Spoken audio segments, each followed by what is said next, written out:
आज हम स्टार्ट करने जा रहे हैं मेंस्ट्रुअल साइकिल, है ना। मेंस्ट्रुअल साइकिल आज पढ़ेंगे बेटा हम लोग। ये ऐसा टॉपिक है ना जो बहुत टाइम टेकिंग है। अगर समझ में आ गया एक बार में तो ठीक, नहीं तो काफी टाइम लग सकता है ना। तो आज स्टार्ट करते हैं बेटा हम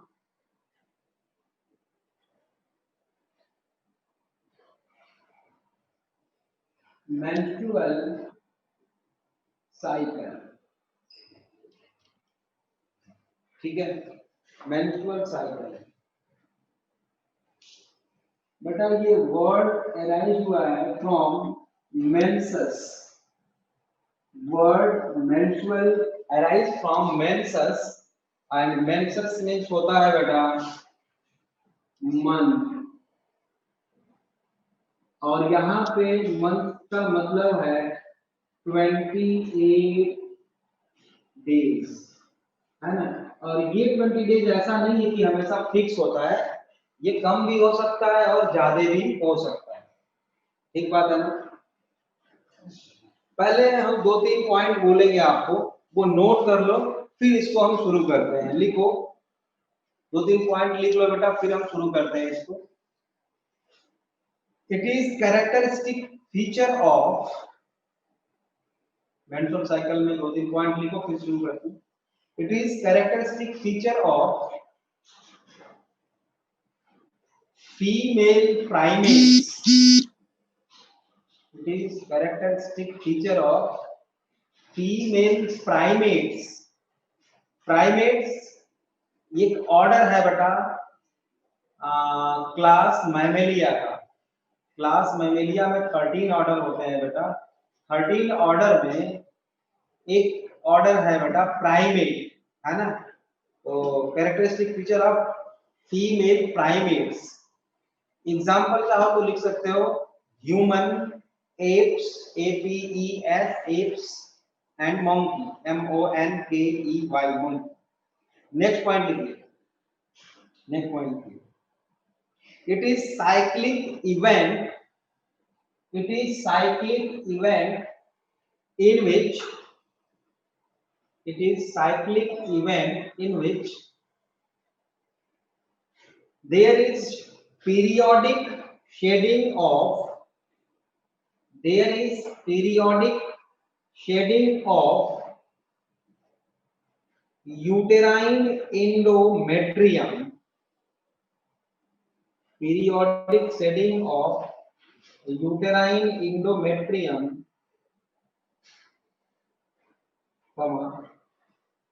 followed its proliferation, followed by its proliferation,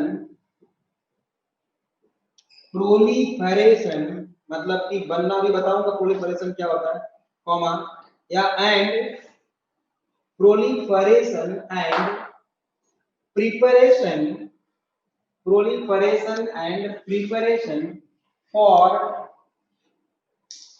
implantation, for implantation, IMPLA, implantation। ठीक बात है। और एक्चुअली इंडोमेट्रियम की वॉल जो डिग्रेड होती है बेटा, वो जैसे मान लो कि ये इंडोमेट्रियम है और सॉरी यूटेरस है, यहां से लेके और यहां तक यूटेराइन वॉल है। तो जो इनर मोस्ट लेयर है, मैंने लैमिना प्रोप्रिया और ग्लैंडुलर लेयर मैंने बताया था, वैसे अगर देखा जाए बेटा तो जो इनर मोस्ट जो मतलब ट्यूबुलर पार्ट है अंदर की तरफ, ऐसे है यूटेरस, ऐसे है यूटेरस मान लो, ये है यूटेरस। तो ये वाला जो पार्ट है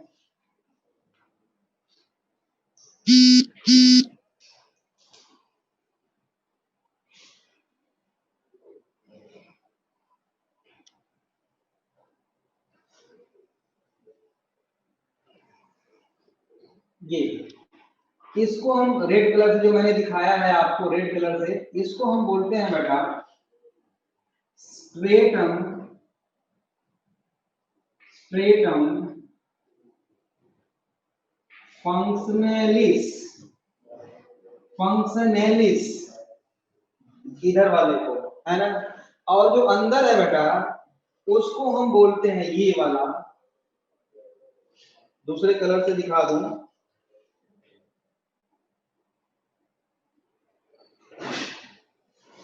ये है स्ट्रेटम बेसिलिस।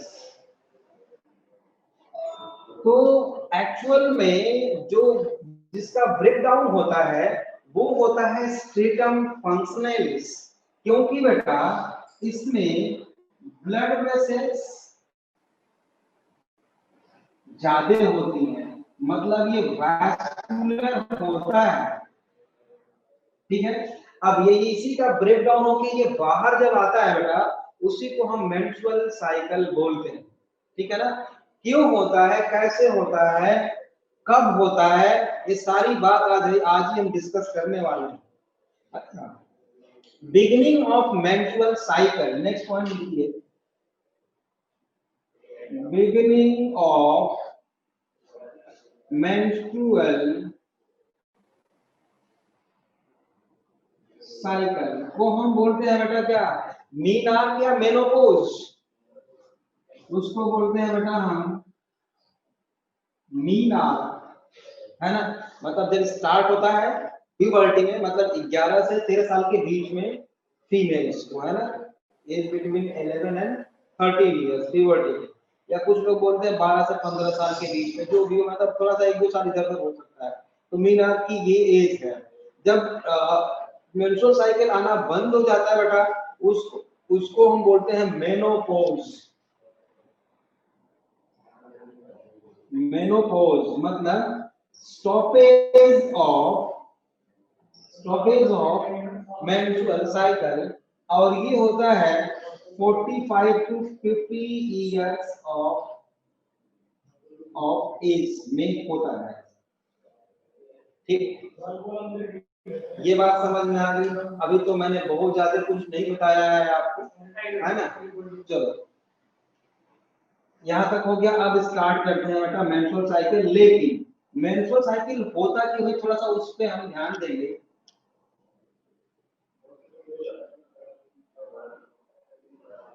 और इसकी जरूरत क्या है, मेंस्ट्रुअल साइकिल की जरूरत क्या है,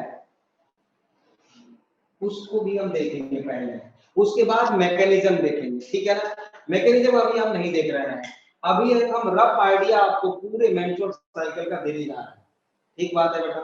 चलो स्टार्ट करते हैं।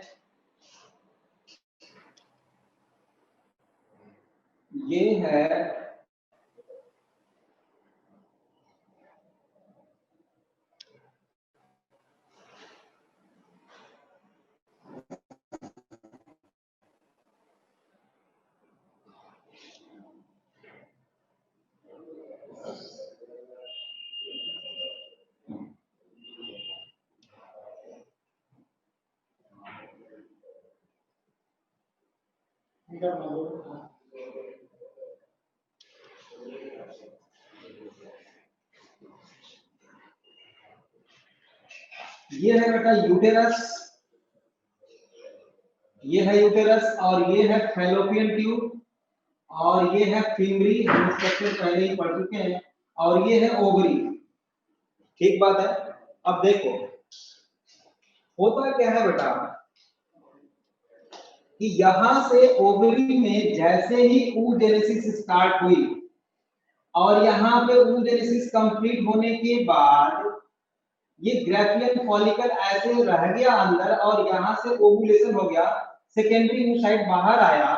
तो यहाँ से लेके यहाँ तक के टाइम को बेटा हम मान लेते हैं 14 डेज लगता है। कितने दिन लगेगा बेटा, 14 डेज। अब इस टाइम पे यहाँ पे क्या चल रहा है ये देखना, यहाँ पे यूटेरस में क्या चल रहा है ये देखना बेटा। ये यूटेरस ये समझता है यूटेरस की इंडोमेट्रियम की वॉल, इसमें की 2 लेयर अभी मैंने बताए इंडोमेट्रियम में। ये इंडोमेट्रियम की वॉल ये समझ रही है बेटा कि अब क्या होने वाला है, एक यहां से रिलीज होगा और फैलोपियन ट्यूब में यहां तक पहुंचेगा एम्पुला तक, और इधर से मेल गैमीट आएगा बेटा, दोनों फर्टिलाइज होंगे, और फर्टिलाइजेशन के बाद देखो यहाँ पे फर्टिलाइजेशन हुआ, मतलब ये एक सेल यहां से निकला यहां पहुंचा, फर्टिलाइजेशन हो गया। अब ये जाइगोट आगे बढ़ेगा और इसमें डिवीजन होता चला जाएगा, है ना, और ये इंगायो बना लेगा बेटा, मल्टी सेलुलर इंगायो बनाने के बाद वो यहाँ पे आके यहाँ पे अटैचमेंट बना लेता है ना, इम्प्लांट हो जाता है, attachment of embryo with wall of endometrium is called implantation। ठीक बात है। यूटेरस इस बात का वेट कर रहा है बेटा कि एग यहां से निकल के यहां तक पहुंचेगा और फर्टिलाइजेशन होगा और यहां पे ये एम्ब्रियो बन के पहुंचेगा। तो इस एम्ब्रियो का को सुटेबल कंडीशन प्रोवाइड कर सके एंडोमेट्रियम, इसके लिए ये अपने आप को प्रिपेयर कर लेगा। प्रिपेयर करने का क्या मतलब है, जैसे बेटा इसके जो सेल्स हैं वो पुराने हो चुके हैं, तो न्यू सेल्स होंगे अगर एंडोमेट्रियम में, तो एम्ब्रियो को अटैच होने में काफी हेल्प मिल जाएगा। और न्यू सेल्स रहेंगे तो बेटा तो क्या होगा, वो स्टेलाइज्ड भी रहेंगे, मतलब कि जर्म्स फ्री भी रहेंगे, मतलब हेल्दी रहेंगे। तो इसलिए एंडोमेट्रियम ने अपने आप को तोड़ दिया, और तोड़ने के बाद नया लेयर बना लिया। कब, जब ये चल रहा था oogenesis, तब मतलब यहां से जैसे ही स्टार्ट होगा oogenesis, प्राइमरी फॉलिकल्स स्टार्ट होंगे बाहर निकल के मैच्योर होना, वैसे ही इसकी वॉल डिग्रेड होने लगेगी बेटा, और ब्लड भी, थोड़ा सा ब्लड वेसल्स होंगे और सेल्स भी होंगे और म्यूकस भी होगा, ये सारा कुछ बाहर निकल जाएगा बेटा 3 से 4 से 5 दिन तक। उसके बाद ये अपने आप को मेंटेन कर लेगा, मतलब 14 डेज के पहले ही उसने अपने एंडोमेट्रियम में अपने आप को मेंटेन कर लिया। ये बात आपको समझ में आ गई अच्छी तरह से, यहाँ तक समझ में आ गया होगा। अब देखो ये तो रही बात किसकी, अगर ये यहाँ से निकला और मेल गैमीटा को फर्टिलाइज किया तब, ठीक बात है। अगर मान लो नहीं फर्टिलाइज किया तब क्या होगा, तब क्या होगा, उस केस में क्या होगा, देखो ये जो ग्रेनुलोसा सेल्स हैं बेटा, ये आगे बढ़ के कार्पस ल्यूटियम बनाएंगे ऐसा, और ये कार्पस ल्यूटियम, अभी एक हार्मोन बता रहा हूं आपको मैं, ये प्रोजेस्टेरॉन सीक्रेट करता है। क्या सीक्रेट करेगा बेटा, प्रोजेस्टेरॉन सीक्रेट करता है। And maintenance of wall of endometrium, especially stratum functionalis, require hormone progesterone. ठीक है, अब समझ लो कि ये प्रोजेस्टेरॉन है बेटा, ये मार्कर क्या है, प्रोजेस्टेरॉन, ठीक बात है। और ये वाला मार्कर है एंडोमेट्रियम की वॉल, ऐसा समझ लो आप, ये एंडोमेट्रियम की वॉल है, कौन सी वॉल, स्ट्रेटम फंक्शनलिस, और ये प्रोजेस्टेरॉन है। इस एंडोमेट्रियम को जब तक प्रोजेस्टेरॉन मिला तब तक ये अपनी जगह पे रहेगी, ठीक है। जैसे ही प्रोजेस्टेरॉन बेटा हटा, देखो ये गिर जाएगी, मतलब maintenance of wall of endometrium mainly especially stratum functionalis require a hormone progesterone। बस एस्ट्रोजन भी होता है लेकिन अभी के लिए प्रोजेस्टेरॉन याद रखो, ठीक बात है। अगर प्रोजेस्टेरॉन नहीं मिला तो ये डिग्रेड होनी चालू हो जाएगी। अब देखो बेटा, अगर मान लो इधर से मेल गाइनिस नहीं पहुंचा, फर्टिलाइजेशन नहीं हुआ, जाइगोट नहीं बना, लेकिन कॉर्पस ल्यूटियम तो बना है। अब ये प्रोजेस्टेरॉन को रिलीज कर रहा है, ब्लड में आ रहा है, और ये प्रोजेस्टेरॉन किसका हेल्प कर रहा है बेटा, एंडोमेट्रियम की वॉल को मेंटेन करने में यूज किया जा रहा है। ठीक बात है। लेकिन हमने एक बात ये भी बताई थी बेटा कि ये जो आफ्टर ओवुलेशन लगभग 14 डेज के बाद ये कार्पस ल्यूटियम खत्म सा हो जाता है। मतलब कि आफ्टर ओवुलेशन 14 डेज के बाद प्रोजेस्टेरॉन भी रिलीज नहीं होगा। मतलब इसको प्रोजेस्टेरॉन ये लेना मिलना बंद हो जाएगा। मतलब क्या हुआ, वॉल ऑफ एंडोमेट्रियम फिर से डिग्रेड होना चालू हो जाएगी। और जैसे ही चालू होगी बेटा इधर इधर फिर से oogenesis स्टार्ट हो जाएगी। ठीक है, तो 14 डे ये और 14 डे ये, मतलब 28 डेज में ये साइकिल चलती रहती है। बाय द वे अगर इधर से आ गया मेल गैमीट और फर्टिलाइज किया, इम्प्लांटेशन हो गया, तो 9 मंथ तक बेटा कोई मेंस्ट्रुअल साइकिल नहीं होगी। क्यों? क्योंकि ये कार्पस ल्यूटियम को मेंटेन करने वाले कई सारे हार्मोन्स ये प्लेसेंटा जो बनता है वो रिलीज करने लगता है, और प्लेसेंटा खुद भी प्रोजेस्टेरॉन रिलीज करता है जिससे कि इसकी वॉल मेंटेन रहेगी। ठीक बात है। 9 मंथ तक up to maturation of baby fetus, ये बात समझ में आ गई। तो ये जो है ओवरी के अंदर एक साइकिल चल रही है, इसको ओवेरियन साइकिल बोलते हैं बेटा। एक यूटेरस में चल रही है साइकिल 28 डेज की, इसको यूटेराइन साइकिल बोलते हैं। और इसमें बहुत सारे हार्मोन्स जो है बेटा हेल्प करते हैं, उन सब के बारे में हम पढ़ेंगे। बट यहां तक आपको समझ में आया जो मैंने बताया? इसी सभी को हम फिर से ग्राफिकली रिप्रेजेंट करेंगे और लिखेंगे भी, जिसको हम लिख देते हैं बेटा यूटेराइन साइकिल, यूटेराइन साइकिल। ठीक है, और इसको लिख देते हैं ओवेरियन साइकिल। ठीक है, अब हम डेज लिख देते हैं बेटा, है ना। यहां पे मैं लिखता हूं 8, यहां पे लिख देता हूं बेटा 5। ठीक है, और यहां पे लिख देता हूं मैं 14, और यहां पे मान लो 20 है, यहां पे 28 है। ऑन एन एवरेज, है ना, ये घटेगा भी बढ़ भी सकता है। किस कंडीशन में घटेगा बढ़ेगा हम बाद में बात करेंगे। आराम आराम से चल रहे हैं, है ना। 5, यहाँ पे लिख दे 10,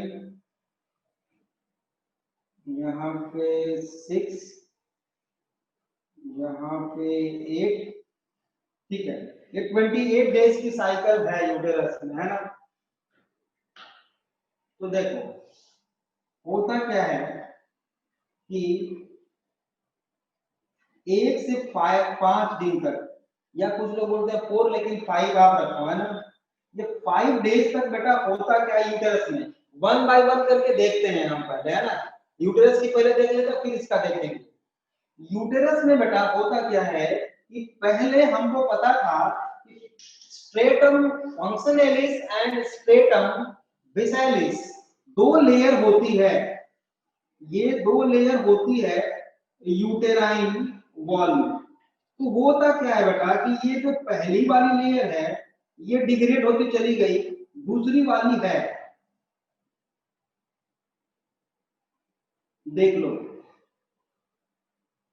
ये दूसरी वाली लेयर है, ये दूसरी वाली लेयर है। पहली वाली का हमने डॉट डॉट डॉट डॉट दिखाया है, मतलब ब्रेक डाउन हो रही है। ठीक है, इसमें क्या क्या है मेंस्ट्रुअल साइकिल में? पहली बात कि इसमें ब्लड वेसल्स है बेटा, ब्लड वेसल्स है, प्लस म्यूकस है, प्लस सेल्स है फ्रॉम फ्रॉम स्ट्रेटम फंक्शनैलिस। ठीक बात है, बार बार बोल रहा हूं, ये टूट गया बेटा और 5 दिन तक ये रिप्रोडक्टिव ट्रैक्ट से बाहर आ रहा है। ठीक बात है। अब क्या हुआ बेटा, इस फ्रॉम 6th डे, 5 दिन के बाद ये फिर से रिपेयरिंग इसमें स्टार्ट हुई, है ना। या हम इसको ऐसे दिखाएं तो थोड़ा बढ़िया होगा कि ये जो दो लेयर है बेटा, एक लेयर ये है एंडोमेट्रियम की केवल, एक लेयर ये है और एक लेयर है, तो ये तो ऐसे ही है, ये लेयर टूट गई और फिर से ये बढ़ना बनना चालू हो गया ऐसा, ठीक है ना। ऐसे ऐसे बनते बनते देखो ये रिपेयर हो रहा है यहाँ तक, और ये ऐसे यहाँ तक।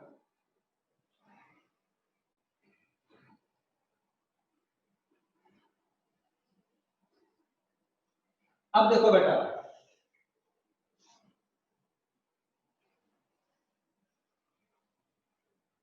देखो आप चाहो तो इसको लिख सकते हो, ये जो है स्ट्रेटम फंक्शनलिस है और ये जो है स्ट्रेटम बेसिलिस है।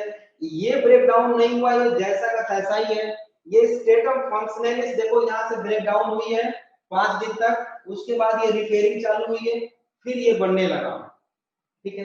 अब देखो फ्रॉम 1 to 5 days के टाइम को बेटा हम बोलते हैं मेंस्ट्रुएशन फेज। यहाँ पे लिख देता हूं मैं, number 1 menstruation phase. Menstruation phase आपको समझ में आ गया, यूटेरस है ना, ठीक बात। अब बेटा ये जो फ्रॉम 5 to 14 डेज तक, 13 मान सकते हो, 14 डेज तक का जो टाइम है, इसको हम बोलते हैं बेटा प्रोलिफरेटिव फेज। क्या बोलते हैं? Proliferative, proliferative phase, proliferative phase, या इसका एक और नाम है follicular phase, follicular phase, proliferative phase और फॉलिकुलर फेज, या इसको हम बोलते हैं बेटा प्री ओवुलेटरी फेज। क्योंकि 14th डे को क्या होता है बेटा? ओवुलेशन। तो ओवुलेशन से पहले का टाइम प्री ओवुलेटरी फेज, इसको और क्या बोल सकते हैं बेटा? Pre ovulatory phase. ये बात समझ में आ गई आप? ठीक है। अब 14 to 28 डेज का जो टाइम है बेटा, ये फेज याद रखना है आपको, ये जो टाइम है इसको बोलते हैं हम सेक्रेटरी फेज। सेक्रेटरी मतलब कि कुछ सेक्रेशन हो रहा है इसमें, मतलब कि कुछ सेक्रेशन हो रहा है, इसलिए सेक्रेटरी फेज है ना। या इसी को हम बोलते हैं बेटा ल्यूटियल फेज। ल्यूटियल, और ल्यूटिन मींस होता है येलोइश पिगमेंट, है ना, कॉर्पस ल्यूटियम, ल्यूटियल फेज। शायद यहाँ पे कॉर्पस ल्यूटियम बन जाएगा, है ना, ओवरी में। ल्यूटियल फेज बोल सकते हैं इसको, या इसको पोस्ट ओवुलेटरी फेज भी बोल सकते हैं। पोस्ट, क्योंकि ओवुलेशन के बाद वाला टाइम, पोस्ट ओवुलेटरी फेज बोलते हैं इसको, ठीक है। मेंस्ट्रुअल साइकिल में याद रखना बच्चों, फ्रॉम 1st to 14 डे जो होता है, ये टाइम चेंज हो सकती है। ये कभी जो टाइम है फर्स्ट 14 डेज, फर्स्ट हाफ जो होता है वो चेंजेबल है। किसी फीमेल में ये हो सकता है कि 20 डेज का हो जाए, किसी में 10 डेज का हो जाए, किसी में, एक ही फीमेल में कभी 12 डेज का हो, कभी 18 डेज का हो, कभी 22 डेज का हो, कभी 24 डेज का हो। But time of secretary phase और ल्यूटियल फेज और post ovulatory phase never change. किसी भी फीमेल में कभी भी चेंज नहीं होता, नॉट चेंजेबल। कौन सा? Secretary phase. ये मैंने यूटेराइन साइक्लिक का मैंने आप लोगों को बता दिया। अब इस फेज में क्या होता है बेटा कि एक्चुअली स्टेटम फंक्शनल, इसमें तो देखो इसमें हुआ क्या है, यहाँ से स्टेटम फंक्शनलिस डिग्रेड हुई है, यहाँ पे प्रोलिफरेट हुई है, मतलब फॉर्मेशन ऑफ स्ट्रेटम फंक्शनलिस हुआ है। और यहाँ पे क्या हुआ है, मैं लिख दूं, यहाँ पे ये प्रोलिफरेटिव मतलब सेल्स का बनना, बनाया जाना, है ना, सेल्स की फॉर्मेशन हुई है, फॉर्मेशन ऑफ स्ट्रेटम फंक्शनलिस, फंक्शनलिस लिख लो। और यहां से लेके बेटा यहां तक सेक्रेटरी फेज में स्ट्रेटम फंक्शनलिस की वॉल जो है वो थिक हुई है, मतलब थिकेस्ट वॉल थिक हुई है, वॉल ऑफ स्ट्रेटम फंक्शनलिस।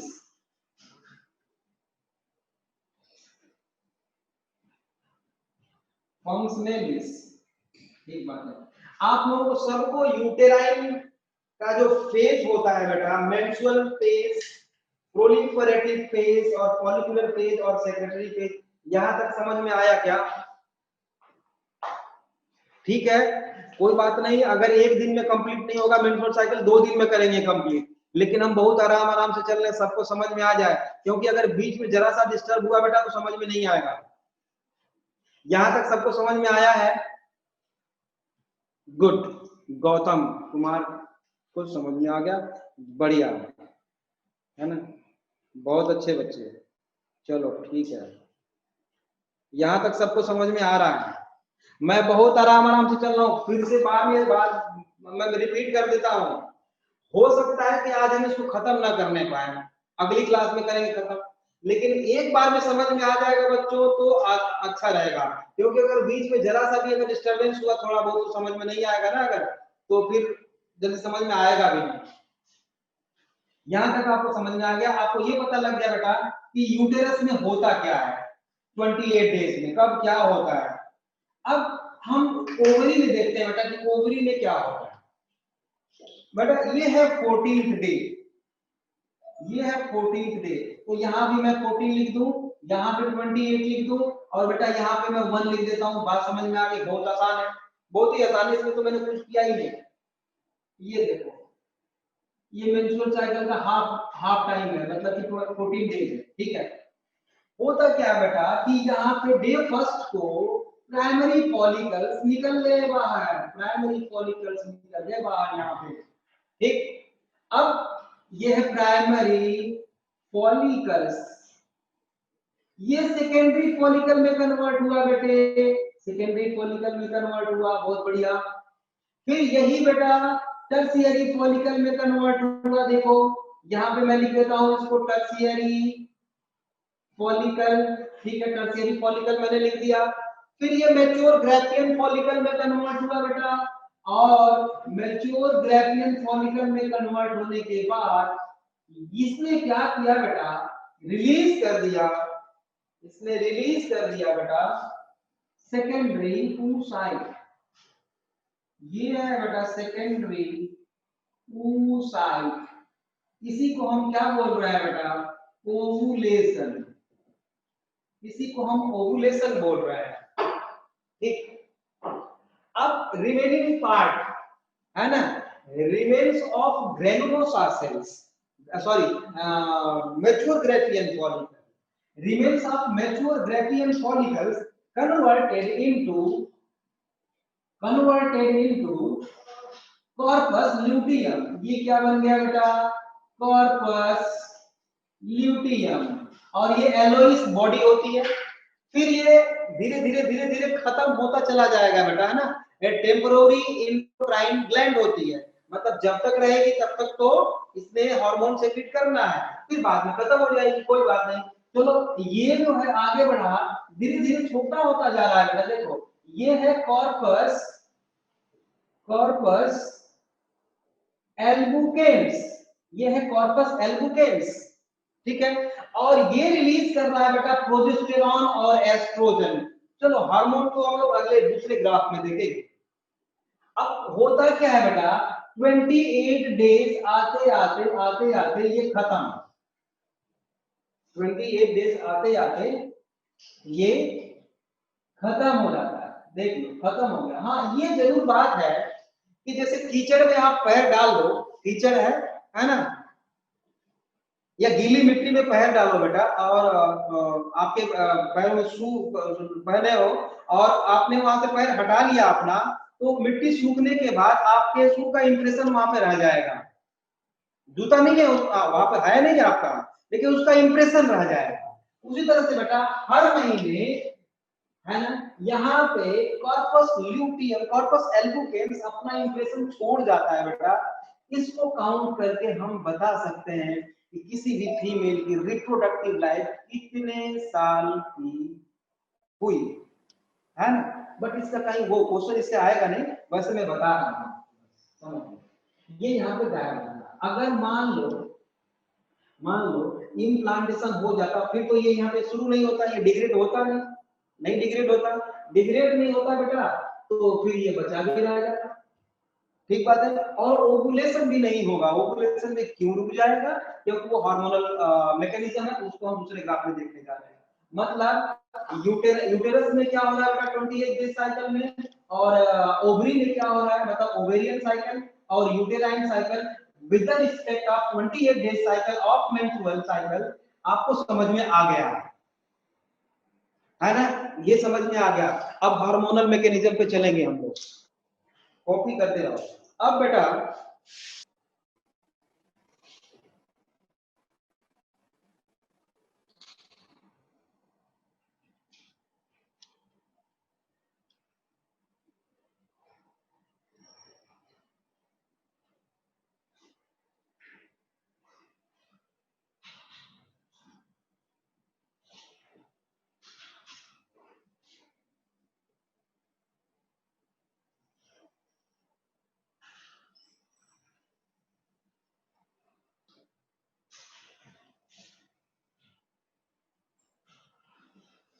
देखो, यहां मैंने 1 लिखा हुआ है, यहाँ 14 लिखा हुआ है, यहाँ 28,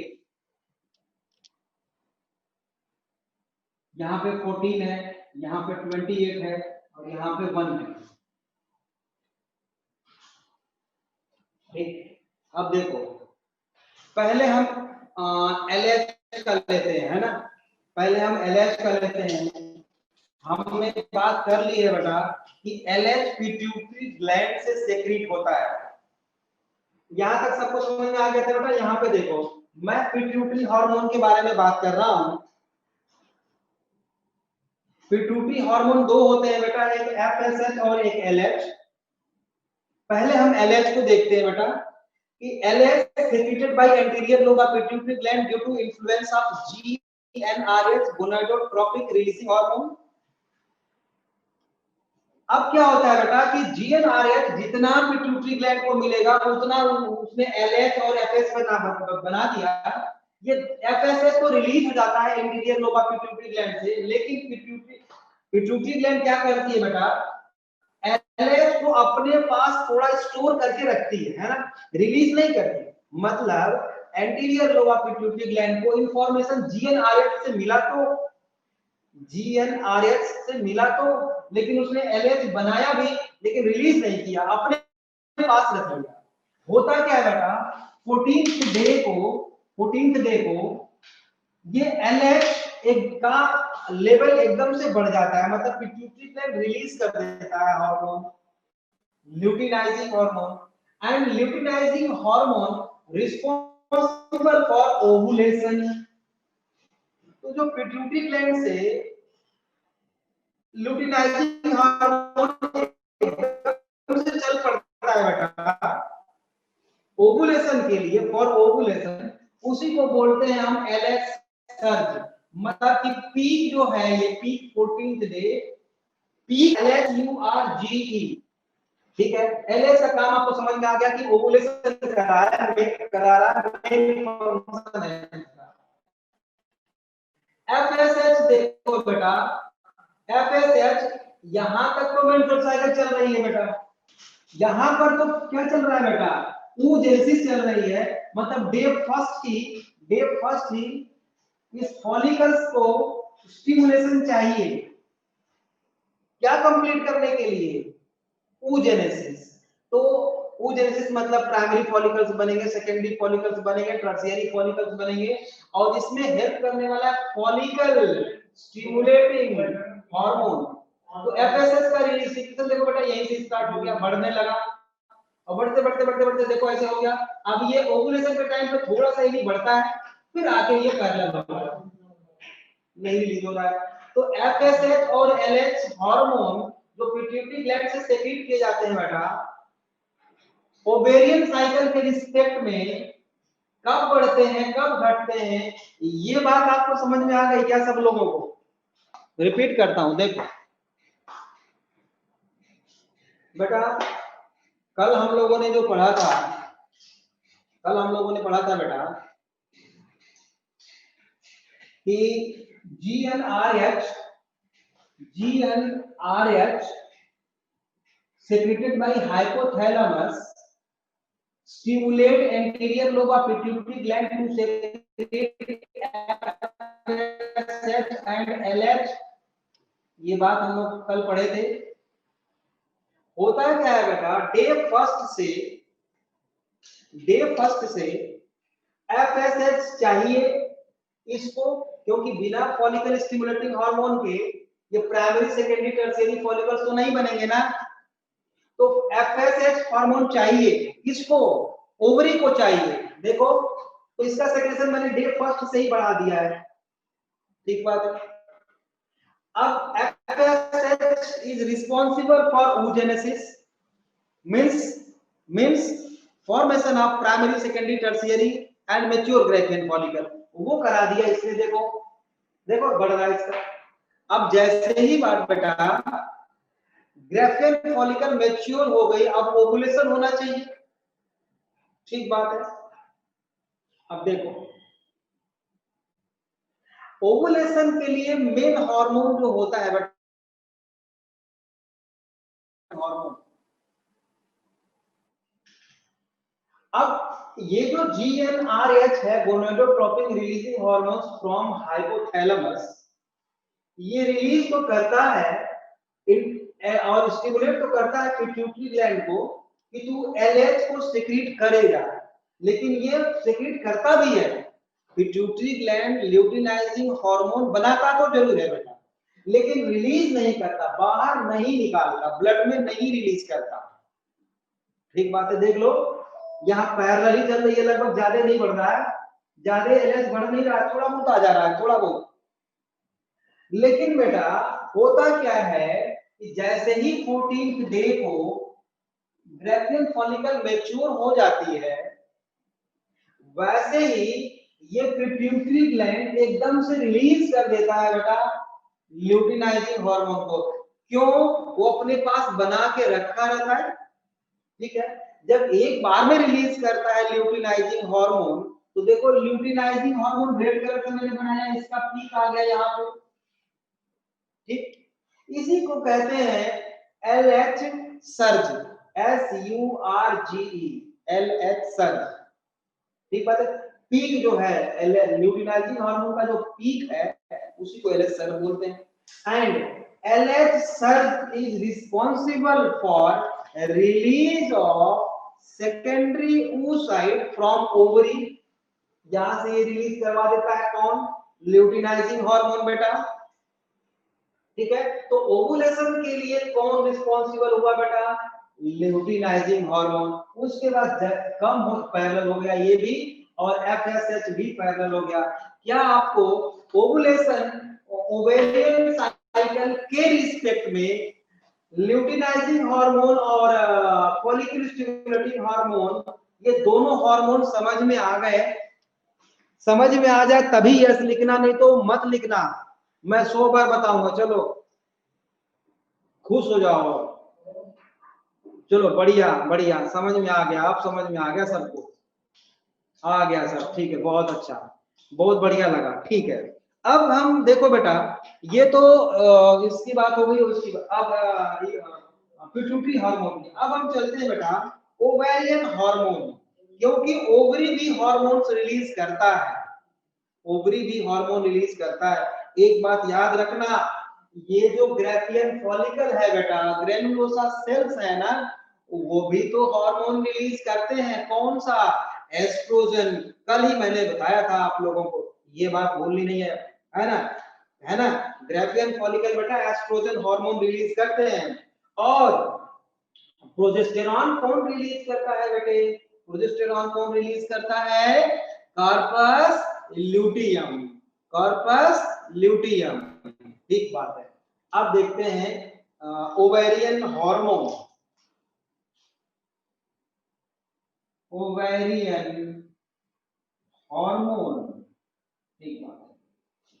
ये बेटा डे फर्स्ट है, ये डे 14 है, और ये डे 28 है। ठीक है, अब पहले प्रोजेस्टेरॉन को देख लेते हैं बेटा।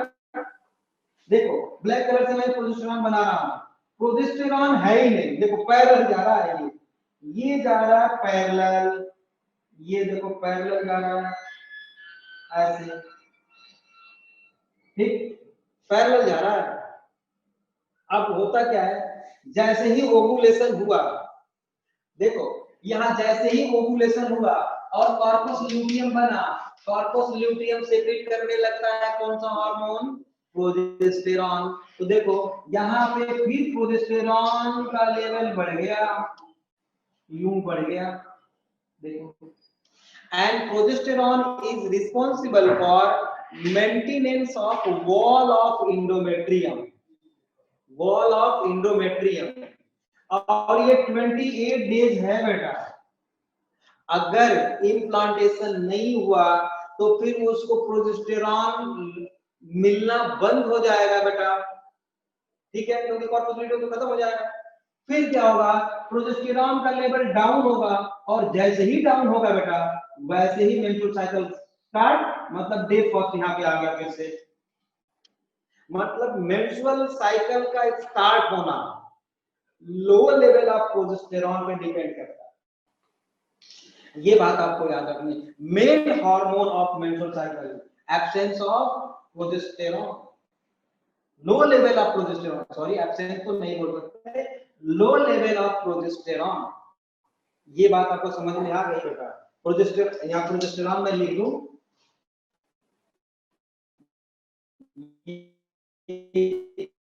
हार्मोन है बेटा प्रोजेस्टेरॉन के बाद बड़ा, ये देखो बाद में इधर बढ़ गया, ठीक है। अब इधर देखो दूसरा हार्मोन होता है बेटा एस्ट्रोजन, एस्ट्रोजन। तो एस्ट्रोजन बेटा यहाँ पे मैं ऐसे कर दूं थोड़ा सा, है ना, देखो ऐसे धीरे धीरे थोड़ा कम है, ये कम होते होते होते होते होते धीरे धीरे धीरे धीरे यहाँ पे ऐसे बढ़ा, जैसे ये बढ़ा था, है ना, ऐसे बढ़ा, और फिर ये नीचे आया, कम हुआ। अब ये यहीं पे क्यों बढ़ा और यहाँ पे कम क्यों हो रहा है, इसको भी हमें देखना है। कुछ इस तरह देखिए, एस्ट्रोजन सेक्रीट कौन करता है, सवाल ये है एस्ट्रोजन सेक्रीट कौन करता है बेटा? तो एस्ट्रोजन सेक्रीट करने वाला ग्रैफियन फॉलिकल है। ग्रैफियन देख लो,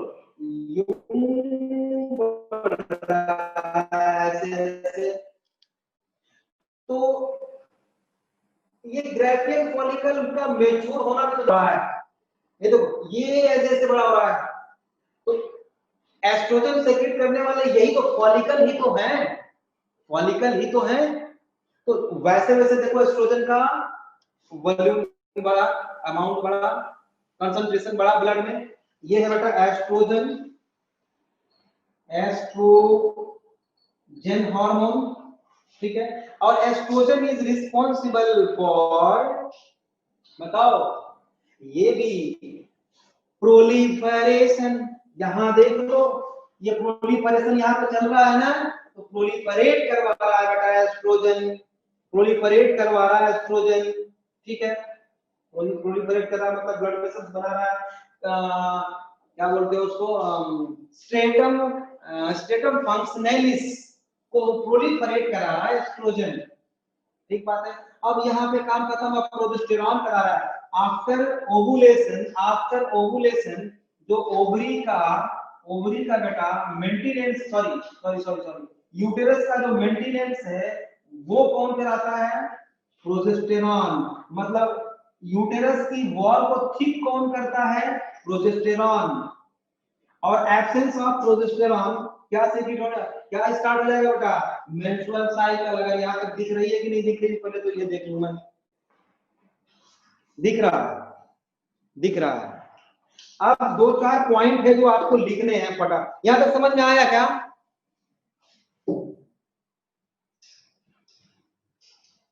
यहां तक समझ में आ गया? ठीक है, ठीक है, ठीक है, ठीक है, ठीक है। ओके, अब एक चीज देख लो बेटा, इस सेक्रेटरी फेज या ल्यूटियल फेज या पोस्ट ओवुलेटरी फेज को हम एंजियोजेनेसिस भी बोलते हैं। Angio genesis. बेटा एंजियो मीन्स होता है वेसल्स, ब्लड वेसल्स, है ना। Angiology means study of blood vessels. तो एंजियोजेनेसिस मतलब फॉर्मेशन ऑफ ब्लड वेसल्स। तो कॉर्पस सॉरी स्ट्रेटम फंक्शनलिस का में ब्लड वेसल्स की फॉर्मेशन होती है बेटा कब? सेक्रेटरी फेज में, सेक्रेटरी फेज में, इसलिए उसको एंजियोजेनेसिस भी बोलते हैं। ठीक बात है। ओके, अब ग्रेनुलोसा सेल्स, ग्रेनुलोसा सेल्स एक स्टेटमेंट लिख लो, कहीं अलग से नीचे लिखो, आप नीचे लिखो, मैं यहाँ पे लिखता हूँ। मैं बोल रहा हूँ लिखो, granulosa cells secrete estrogen, granulosa cells secrete estrogen. Next point, target of estrogen, target of estrogen is uterus, uterus bracket में रिपेयर, ब्रैकेट में क्या लिखोगे बेटा, रिपेयर। मतलब ये एस्ट्रोजन क्या करता है बेटा, यूटेरस की रिपेयरिंग में हेल्प कर रहा है, ठीक है ना, रिपेयरिंग में हेल्प कर रहा है। नेक्स्ट पॉइंट एस्ट्रोजन में ही लिखेंगे, नेक्स्ट पॉइंट एस्ट्रोजन में लिखेंगे, वैसे मैं लिखवा चुका था, कल ही मैंने लिखवा दिया था इसको, वैसे आप अलग से लिख लो। Low level of secretion of estrogen, low level of secretion of estrogen gives negative feedback, to FSH and LH, FSH and LH। और देखो बेटा इसके लिए कोई हम प्रूफ नहीं बताएंगे, एक्सप्लेन नहीं करेंगे, no explanation for this behaviour of oestrogen.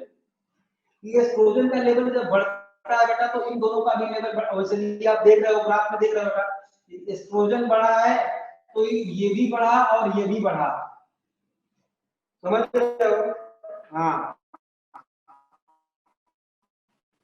अच्छा, एलएच सर्ज क्या होता है? एलएच सर्ज, एलएच सर्ज लिखिए, responsible for, LH surge is responsible for ovulation, LH surge is responsible for ovulation and development of corpus luteum, corpus luteum, ठीक है, ठीक है। अब आपको एस्ट्रोजन का फंक्शन मैंने बता दिया, एस्ट्रोजन का फंक्शन क्या होता है, प्रोलिफरेशन, पहला काम है इसका बेटा stimulate proliferation of uterine wall. इसको भी एक ले और लिख ही लो, एक लाइन और लिख ही लो। एस्ट्रोजन में बेटा एक लाइन ये लिख लो, स्टिमुलेट प्रोलिफरेशन ऑफ, एस्ट्रोजन में बोल रहा हूं, stimulate proliferation of uterine wall, estrogen का फंक्शन हो गया मेन फंक्शन। और प्रोजेस्टेरॉन का फंक्शन आपको समझ में आ गया कि ये भी क्या करता है, यूटेराइन वॉल को मेंटेन कर रहा है बेटा। लो level of progesterone, low level of progesterone किसको स्टिमुलेट करेगा बेटा, मेंस्ट्रुअल साइकिल को, है ना। तो नेक्स्ट पॉइंट लिख लो, लिख सकते हो चाहो तो आप, मेंस्ट्रुअल फेज कॉज्ड बाय, चार लाके लिखो next point, menstrual phase caused bye फटाफट लिखो बेटा, टाइम बहुत चला है। Menstrual phase caused bye decrease level of progesterone and estrogen, decrease level of progesterone and estrogen, ठीक है। अब प्रोजेस्टेरॉन का फंक्शन क्या है, कोई पूछ दे आपसे कि प्रोजेस्टेरॉन का फंक्शन बताओ, तो क्या क्या लिखोगे? प्रोजेस्टेरॉन का फंक्शन मैं यहां पे लिखता हूं। पहला फंक्शन देखो, ड्यूरिंग, कोई जल्दी नहीं है भागने की बेटा, 10 मिनट और 5 मिनट रुक जाओ। ये जो पोर्शन है बेटा, ये एंजियोजेनेसिस है, और यहाँ पे प्रोजेस्टेरॉन का लेवल बढ़ा हुआ है, देख लो, ये एंजियोजेनेसिस है, यहाँ पे प्रोजेस्टेरॉन का लेवल बढ़ा हुआ है। तो प्रोजेस्टेरॉन का पहला फंक्शन में क्या लिखोगे बेटा? एंजियोजेनेसिस, ठीक। एंजियोजेनेसिस। दूसरा फंक्शन प्रोजेस्टेरॉन का ग्लैंडुलर एक्टिविटी को इंक्रीज करता है ना, increase glandular activity of uterus, increase glandular activity of uterus, लिखो, ठीक है। तीसरा function maintain endometrium, maintain endometrium, maintain endometrium. Next point फटाफट लिखो, proliferative phase is caused by, proliferative phase is caused by high level of estrogen, increased level of estrogen। देख लो, यहां से proliferative phase start हो रही है, ऐसे यूं जा रहा है, और यहीं से प्रोलिफरेटिव फेज बढ़ रहा है, देख लो, है ना, ठीक है। अब अगर चलो, अगर मैं आपसे पूछ दूं कि बेटा secretary phase is caused by, mainly secretary phase is caused by which hormone? अब कई सारे दिए हुए, सेलेक्ट करना है, यहाँ एस्ट्रोजन भी है, लेकिन आप प्रोजेस्टेरॉन को सेलेक्ट करोगे तो लिख दे लो, ये भी पॉइंट लिख लो। Secretory phase caused by increase production of progesterone, increase production of progesterone,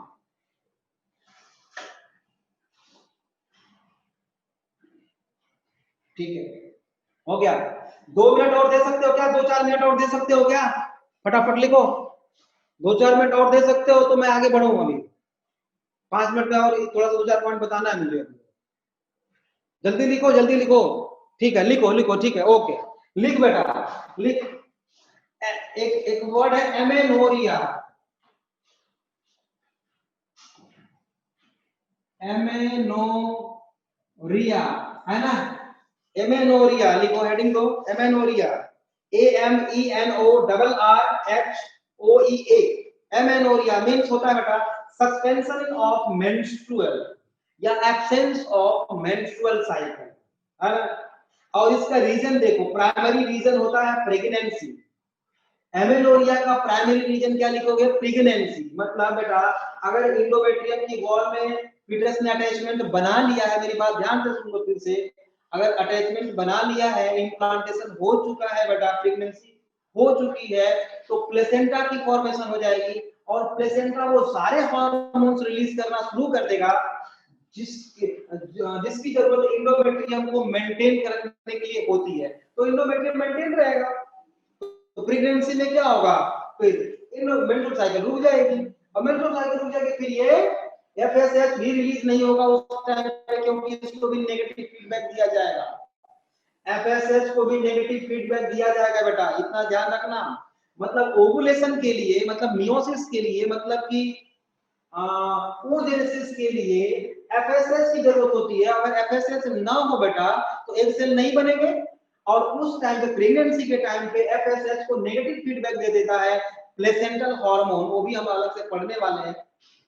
तो जब तक प्रेगनेंसी रहेगी बेटा तब तक ये एग भी नहीं बनेंगे, ठीक बात है ना। अच्छा, एक और चीज था, कौन सा, नेक्स्ट एक पॉइंट और लिखो, एक पॉइंट और लिखो, प्राइमरी रीजन क्या लिखा था आपने? प्रेगनेंसी। सेकेंडरी रीजन लिख लो, एक रीजन और होता है secondary reason, hormonal disbalance.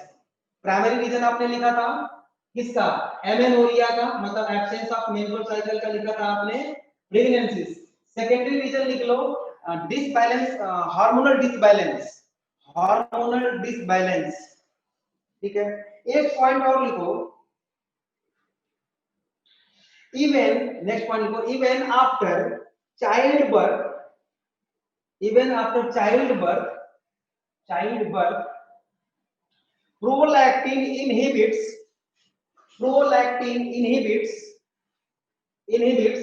FSH, prolactin inhibits FSH, is also cause amenorrhea।